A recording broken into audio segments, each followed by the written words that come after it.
déjà participé à des hackathons, des événements créatifs sur un week-end comme ça ici? Ok. Comment ça va se passer? La première étape, ça va être pour nous de vous aider à attraper des idées. Donc ici, on a synthétisé les idées qui sont sorties du brainstorm public, des brainstorms internes en petites cartes. Donc on va vous donner ça tout à l'heure pour que vous puissiez les regarder.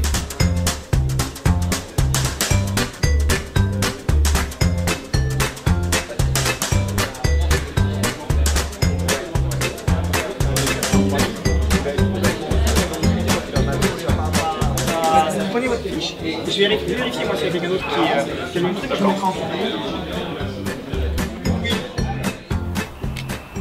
Et voilà. Le jeu, c'est ensuite de voir le proposer, enfin l'étendre à non, mais disons que ça peut être de la donnée qu'on peut avoir tout de suite et qui peut permettre au côté dev mobile d'avoir une base de données. Il a fallu motiver les communautés qui s'intéressent aux données de l'agence, les fédérer, les faire venir ici un week-end, mettre en place toute l'organisation qui va avec, des financements, la logistique.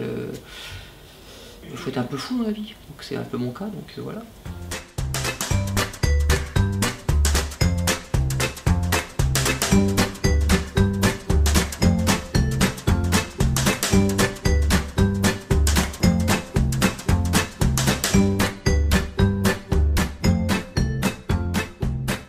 Alors mon rôle aujourd'hui à ce hackathon, c'est d'aider les équipes sur tout l'aspect collecte et analyse de données, et sur la partie aussi développement, code.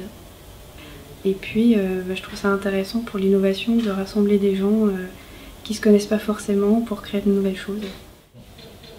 Quand une agence de l'État, une entreprise met des données à disposition en open data, c'est un moyen, de mieux faire découvrir déjà le jeu de données qu'ils mettent à disposition.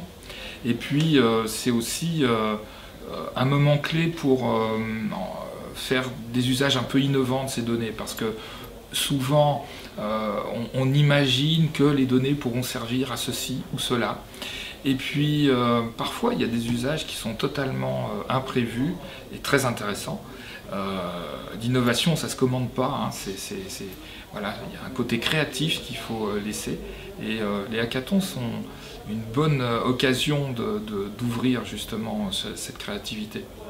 On voit d'autres façons de faire, d'autres approches, et on en retire toujours quelque chose d'utile. Julien, il y en a qui commencent à avoir les crocs, faut qu'on passe à table.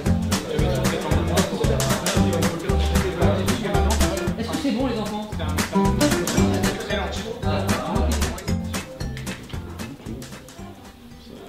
La base CSA, c'est la base entre guillemets institutionnelle, en gros position, etc. Exactement, elle est le reflet des décisions du collège qui donne des autorisations qui paraissent au journal officiel et qui autorisent quelqu'un à exploiter une fréquence pour la télé à un endroit donné. Et donc c'est la supervision finalement. J'ai pris connaissance de l'existence de cet événement ici aujourd'hui, et donc j'ai remarqué que c'était très en lien avec ma recherche. On s'est rencontré avec une personne d'Open Datasoft qui a des outils très puissants d'analyse de données, donc c'était très complémentaire parce que nous on apportait plus une coloration technique, scientifique sur la propagation, donc on a fait quelque chose d'assez sympa. On a comme je pense une preuve de concept qui est intéressante, qui peut je pense intéresser la NFR. Il y a vraiment des projets qui sont centrés sur l'usager, qui apportent quelque chose en plus pour chacun d'entre nous.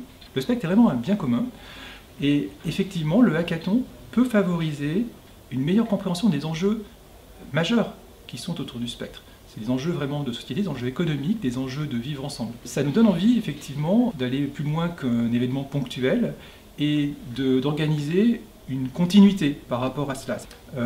L'an prochain, on peut imaginer de faire quelque chose de plus grand, et surtout, entre deux événements, avoir une communauté qui vit, qui échange, qu'on va rencontrer, qu'on va peut-être consulter. Donc on souhaiterait vraiment qu'il y ait une communauté qui nous permette de nous aider à définir des politiques publiques, puisque c'est quand même notre métier pour le gouvernement.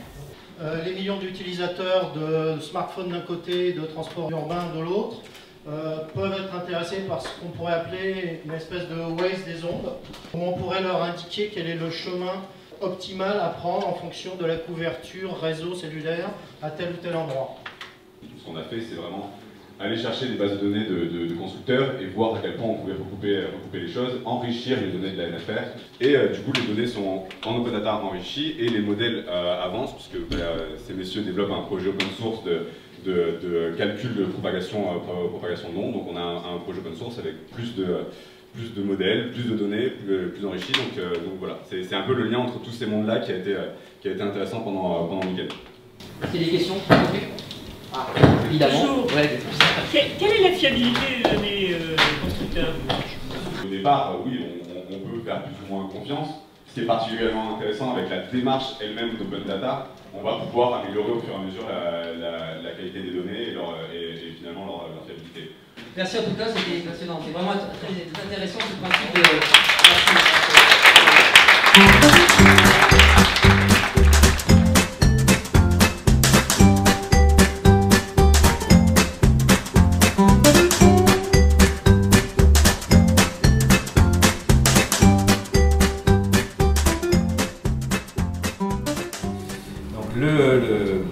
Le projet qui a remporté nos suffrages et donc qui sera couronné aujourd'hui et qui nous représentera dans la suite du processus, c'est le projet TUC. Et je vous demande de...